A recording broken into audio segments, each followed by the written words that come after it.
సంతానలేమితో బాధపడుతున్నారా? 899 రూపాయలకే fertility assessment package. వివరాలకి సంప్రదించండి. నమస్తే అమ్మా. నమస్తే అమ్మా జయలక్ష్మి. అమ్మా, మనము ఉమ్, బొమ్మల కొలువు పెట్టుకుంటాం అవునమ్మా. సంక్రాంతి పర్వదినాల్లో. అసలు బొమ్మల కొలువు ఎందుకు పెట్టుకుంటామమ్మా? బొమ్మ అంటే బ్రహ్మ అనే పదానికి వికృతి. ఆహా. బ్రహ్మగారి కొలువుకి రిప్రజెంటేటివ్గా ఇక్కడ బొమ్మల కొలువు పెడతాం. ఓ. బ్రహ్మగారి కొలువు మనం అంతా ఆహా. ఆయన తయారు చేసిన ఆయన- బొమ్మలు ఇలా పెట్టుకున్నాడు, ఇట్లా ఉండాలి ఇట్లా ఉండాలి ఇట్లా ఉండాలని. ఆ. మనం కూడా ఆయన ఇమిటేట్ చేస్తూ నాలో క్రియేటివిటీ లేదేమిటి, ఆయనకేనా ఉన్నది, బ్రహ్మగారికి నాకు కూడా ఉంది. అంచేత నాలో ఉన్న సృజనాత్మకతని ప్రదర్శించుకుంటూ నేను ప్రాణం ఉన్న బొమ్మల్ని పెట్టలేను గనక ప్రాణం లేని బొమ్మలతో నేను నాలో ఉన్న సృజనాత్మకత, క్రియేటివిటీ అన్నదాన్ని ప్రదర్శించుకోవడం ఉంటుందమ్మా. ఇది ఆనందానికి సంకేతం. ఓ. బ్రహ్మ కొలువుకి ప్రతీక ఈ బొమ్మల కొలువు. ఉహుం. ఎలాంటి బొమ్మలు పెట్టుకుంటామమ్మా? అమ్మ అన్నీ పెట్టచ్చమ్మా, సృష్టిలో ఏమున్నాయి అన్నీ పెట్టచ్చు. అయితే ఈ మధ్య కొన్ని ప్రాంతాల్లో నేను విన్నది ఏమిటంటే ఇదేదో 9 అంతరువులు పెట్టాలని, లైన్. మెట్లు మెట్లు. పైన దేవుణ్ణి పెట్టాలని, అదో కింద జలచరాలు పెట్టాలని, ఆ తర్వాత నేల మీద తిరిగే జంతువులు పెట్టాలని, ఆ తర్వాత మనుషుల్ని పెట్టి ఇట్లా ఏవేవో పెట్టారు. ఉమ్. మరి అది ఎంత, ఇది దరిదాపుల్లో మేరు ఆ, ఉద్దారకంగా ఉండేటటువంటి శ్రీచక్రానికి మేరు అంటారే, దానికి సంకేతం అని అన్నారు. ఈ మాట ఎప్పుడు చెప్పుకోవచ్చు అంటే దసరాలకి బొమ్మలు పెట్టేవాళ్ళు చెప్పుకోవచ్చు. ఆహా. ఎందుకంటే కొంతమంది తమిళనాడు పెడితే దసరాకి బొమ్మలు పెడతారు, ఆ. మహారాష్ట్ర వెళ్ళినట్టయితే దీపావళికి బొమ్మలు పెడతారు. అంటే ఎవరు ఏ పండగని ప్రధానంగా చేసుకుంటే ఆ అక్కడ పండగలో చేస్తారు. ఇది ఒక అంతర్భాగంగా బొమ్మలు పెట్టే పద్ధతి ఉంది. ఉమ్. కానీ ఒకటి మాత్రం ఎవరైనా ఆ, తప్పనిసరిగా పాటించేది ఏమిటంటే మన ఆరాధ్య దైవం, మన ఇష్ట దైవం, మన ఎవరు అందరికన్నా గొప్ప అనుకుంటామో ఆ దైవాన్ని పైన పెట్టడం ప్రధానం. ఉమ్. తర్వాత వరుసగా అన్ని రకాలైనటువంటివి, అంటే వీళ్ళ నెత్తి మీద వీళ్ళుంటే నేను చూడలేను అనిపించేటట్టుంటే ఆ రకంగా ఉమ్. అలా పెట్టి అన్నిటికన్నా ముందుగా మనకు అందుబాటులో ఉండేటట్టుగా గౌరీదేవిని చేసి అక్కడ పెట్టి పక్కన వినాయకుడిని పెట్టి ఉమ్. మనం దానికి పూజ చేస్తాం. బొమ్మలన్నిటికీ గంధము కుంకుమ పూలు పెట్టలేం కదా, పెద్దది అవునవును. పెడతాం. అవును. ఇప్పుడు కొంతమంది అయితే ఇంకా చాలా పెద్దవి పెడతారు. అట్లా అలా మెట్లు మెట్లుగా కాకుండా ఇదంతా మొత్తం అంతా ఇదిగో ఒక గ్రామం, లేకపోతే ఒక ప్రాజెక్టు, అవునవును. ఒక ఉద్యానవనం ఇలా పెట్టే ఉంటాయి కదా. వీటన్నింటిలో ఎక్కడేం పెడతారు? అంచేత ఇవన్నీ ఉంటే వీటన్నిటినీ పూజించలేం గనక, పూజిస్తే పాడైపోతాయి కూడా కొన్ని. అవునవును. అందుకని వాటికి అన్నిటికీ పూజ చేసేది మాత్రం అక్కడ ఉన్నటువంటి అమ్మవారికి పూజ ఉమ్. చేస్తారు. గౌరీదేవిని పెట్టి గౌరీదేవి. పసుపుతో గౌరించేసి, గౌరీ పక్కన వినాయకుడిని పెట్టి, దేనికైనా వినాయకుడు ప్రధానం కదా, అవునవును. అవును. వాటికి పూజ చేస్తారు. మిగిలినవన్నీ కూడా భగవంతుడి యొక్క విలాసంగా మనం చూడడం జరుగుతుంది. ఉహుం.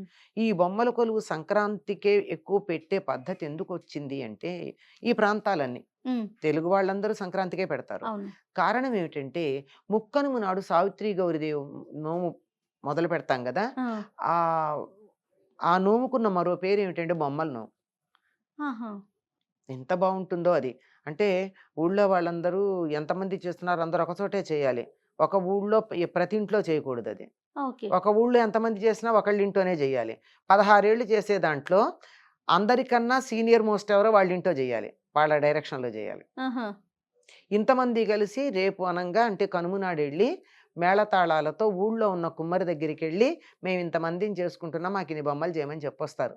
ఇచ్చి అతనికి స్వయం పాకం ఇచ్చి గౌరవించి తాంబూలం ఇచ్చొస్తారు. అంటే అన్ని వృత్తుల వారిని గౌరవించే ప్రోత్సహించటం. సంప్రదాయం ఎంత బాగుందో చూడండి అవునమ్మా. మన అవును. దగ్గర. అద్భుతం. మనం ఈ కాలంలో రకరకాల పేర్లతో దెబ్బలాడుకుంటూ ఉన్నా అవును. ఒకప్పుడు అన్ని వృత్తుల వారికి సమాన ప్రాధాన్యం ఉందమ్మా. మేళతాళాలతో వెళ్ళి బట్టలు పెట్టి తాంబూలం ఇచ్చి ఆయన్ని మాకు బొమ్మలు ఇవ్వమని చెప్పడం అంతే. ఇది అవును. ఒక్కొక్క సందర్భంలో ఒక్కొక్క వృత్తికి అలాంటి ప్రాధాన్యం. అలా చేసి ఆ కొత్త బొమ్మలే తెస్తారు కనుక ఇది దానికి ముందుగా ఈ బొమ్మలు పెడతారేమో అని చిన్న ఊహ అంతే, అంతకన్నా ఇంకేం లేదు. ఓకే. కానీ ఈ బొమ్మలు పెట్టడం మాత్రం ఇక్కడ గౌరీదేవిని పెడతారు, పైన తమకి నచ్చినటువంటి బొమ్మలన్నీ పెడతారు. ఉమ్. వీటన్నింటిలోనూ ఉండేది ఏమిటంటే ఒక సృజనాత్మకత, వాళ్ళల్లో ఉన్న క్రియేటివిటీ. ఉమ్, ఎంత బాగా పెట్టగలరు? ఇవే బొమ్మలు ప్రతేటా కొని పడేయలేరు కదమ్మా. అవునవును. ఇప్పట్లాగా వస్తువుని వృధా చేసే పద్ధతి పూర్వకాలంలో లేదు. ఉమ్, జాగ్రత్త పెట్టేవాళ్ళు. అవే బొమ్మల్ని రకరకాలైనటువంటి పద్ధతుల్లో మరుసటి రోజు మారుస్తాం. ఓకే. తమకు అందుబాటులో ఉండి ఇతరమైనటువంటి వస్తువులతో కూడా అక్కడ వాటిని జతపరిచి పెడుతూ ఉంటారు. ఉహు, ఇక వాళ్ళకి ఊహకి తోచినట్టు ఒక గ్రామం పెట్టేవాళ్ళు, ఒక పల్లెని పెట్టేవాళ్ళు, అవును. గిరిజన ప్రాంతం పెట్టేవాళ్ళు, ఒక అడవి పెట్టేవాళ్ళు. ఇట్లా వాళ్ళకి నచ్చినటువంటి ఒక సంఘటనను తీసుకుని అక్కడ పెట్టడం. దానికి కావాల్సినటువంటివన్నీ తీసుకురావడం. దీనికి ఎంతకాలం నుంచి వాళ్ళు ప్రయత్నం చేయాలమ్మా? అవునవును. అమ్మ ఎన్ని రోజులు ఉంచాలి బొమ్మల కొలువుని? ఈ బొమ్మల కొలువుని ప్రధానంగా 3 రోజులు ఉంచుతారమ్మా. ఆహా. ప్రతిరోజు కూడా మనము తప్పనిసరిగా మనం ఇంట్లో దేవుడికి నివేదన చేసేటప్పుడు ఆ, ఈ బొమ్మలకు కూడా నివేదన చేయాలి. ఆహా. సాక్షాత్తు మనం ప్రాణప్రతిష్ఠ చేసి పూజ చేస్తాం కదా. అవును. ఇది భోగి, పండగ, కనుమ. మూడు ఈ రోజులు. 3 రోజులు ఉంచుతారు. ఇంకా కొంతమంది మాకు చూసి బాగా పెట్టుకున్నామండి, వాళ్ళకి పండగ నాడు రావడానికి వీలు కాలేదు, ఓ రోజు వస్తాం ఉంచమన్నారు అని అన్నట్టయితే మళ్ళీ మరుసటి 1-2 రోజులు ఉంచటం. మళ్ళీ ఉంచితే మాత్రం 5 రోజులు ఉంచాలి. అదేలే. ముక్కనుమ, ఆ ముక్కనుమ నాడు కూడా ఉంచితే గాని తీయడానికి వీల్లేదు. ఓకే. ఇంకా అప్పుడు వారం చూసుకోరమ్మా? అట్లా ఏమి మంగళవారాలు అట్లా ఉండవమ్మా. అట్లాంటివి పట్టించుకోరా? ఏమి ఉండవమ్మా. ప్రతిదానికి లెక్క పెట్టుకుంటే చాలా కష్టమైపోతుంది. చేయలేకపోతాం. కొన్ని నియమాలు కొన్నింటికి అన్నింటికి ఎలా కుదురుతాయి? మీరు గమనించినట్టయితే అమ్మా. ఉపనయనానికి గాని, గృహప్రవేశానికి గాని అష్టమి నాడు, నవమి నాడు కూడా ముహూర్తాలు ఉన్నాయి. ఆహా. ఇప్పుడు మామూలుగా మనం చెయ్యంగా అష్టమి అవును. నవమి అష్టమి నవ్వులు కష్టాలను ఏదంటాం. ఏదంటాడు. మరి వాటికి ఉన్నాయి. అంచేత ఒకదానికి పెట్టిన పిడుగుకి బియ్యానికి ఒకటే మంత్రం అన్నట్టు ఒకదానికి పెట్టిన నియమం అన్నింటికి పాటించాల్సిన పని లేదమ్మా. తేడా ఉంటుంది. ఓకే. అమ్మ కొలువుని తీసేసేటప్పుడు ఉమ్. ఏమన్నా నియమాలు ఉంటాయా? ఏం లేదమ్మా.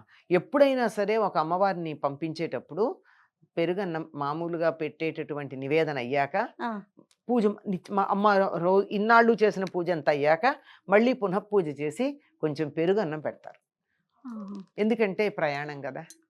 ఓ. యథాస్థానం ఆ, ప్రవిశ్యామి పునరాగమనాయచ. మీ మళ్ళీ ఇంటికి నువ్వు వెళ్ళమ్మా, మళ్ళీ తిరిగి వచ్చాడు అది వద్దు గాని ఆ, అని చెప్తూ, మరి ఇక్కడి నుంచి అక్కడికి వెళ్ళాలంటే దారిలో ఏమన్నా కావాలి కదా, పాధేయం అంటారు. ఆహా. అందుకని పెరుగన్నం ఉమ్. పెట్టి మళ్ళీ తాంబూలం ఇచ్చి పంపిస్తారు. అంతే, ఓకే. అంతకన్నా పెద్ద ఏమి ఉండదు. ఇప్పుడు కొలువుని చూడటానికి మనం ఇరుగు పొరుగు వాళ్ళని పిలుస్తూ ఉంటాం కదా, పిలుస్తాం. అప్పుడు కూడా తాంబూలం ఇచ్చి పంపించాలి. అంతేనా? తప్పనిసరి పేరెంటం పెట్టవే చేసేదే చేసేది. అప్పుడు. అవును. ఈ బొమ్మల కొలువు పెట్టి, ఇప్పుడు మా ఇంట్లో చంటి పిల్లలు లేరు అనుకో అమ్మ, భోగిపళ్ళు పోయడానికి ఎవరూ లేరు, కానీ నాకు పేరెంటం చేసుకోవాలని ఉంది, బొమ్మల కొలువు అది ఈ పేరెంట్. ఈ పేరెంటం చేసి అందరినీ పిలుచుకుని చక్కగా పంచుకోవడం అలవాటు. పేరెంటం వల్ల ఏంటంటే నాకున్నది 10 మందితో పంచుకోవడం, తాంబూలం ఇవ్వడం వల్ల. నాకు ఈ సంవత్సరం పంటలు బాగా పండాయి, ఆదాయం బాగా వచ్చింది, నేను ఒక్కదాన్నేనా తినేది? చుట్టుపక్కల అందరూ కూడా చుట్టుపక్కల సంతోషంగా వాళ్ళందరికీ ఉండాలి కదా. అందరూ దాన్ని పంచుకోవచ్చు కదా. ఈ పంచుకోవడం, నేను ఒక రకమైన పదార్థాన్ని ఇస్తే పక్క వాళ్ళు ఇంకోటి ఇవ్వచ్చు, వాళ్ళకు ఉన్నది ఇంకోటి. అవును. అంచేత ఈ పంచుకోవడం అనేది పేరెంటాల్లో చాలా బాగా కనపడుతుందమ్మా. అందరూ కలిసిమెలిసి చేసుకునేదే కలిసిమెలిసి బొమ్మలు. ఉండడం, ఒకళ్ళింటికి ఒకళ్ళు వెళ్ళడం, రాకపోకలు. ఒకప్పుడు ఇప్పుడు ఉన్నటువంటి క్లబ్బులు లాంటివి అట్లాంటివి ఉండేవి కదా, కిట్టి పార్టీలు కూడా లేవు. మరి ఆడవాళ్ళు ఒకళ్ళొకళ్ళు కలవాలి, కలవాలి కదా. మగవాళ్ళేమో రచ్చబండల దగ్గర కలిసేవాళ్ళు. ఆ, ఆడవాళ్ళు మాట్లాడుకున్నా పక్కింటి వాళ్ళతో మాట్లాడతారు, ఊళ్ళో అందరితోనూ మాట్లాడరు, ఎవరు పని మానుకుని ఇళ్ళకి వెళ్ళరు. ఇలాంటి ఇలాంటి పేరెంటాలే కదా. సందర్భాలలో అందరూ ఒకళ్ళనొకళ్ళు కలుసుకుని యోగక్షేమాలు కనుక్కుని అందరం బాగున్నామని చెప్పుకోవడం చాలా అనుకూలమైనటువంటి, సానుకూలమైనటువంటి పద్ధతిలో ఉండే అవకాశం ఇది. ఓకే.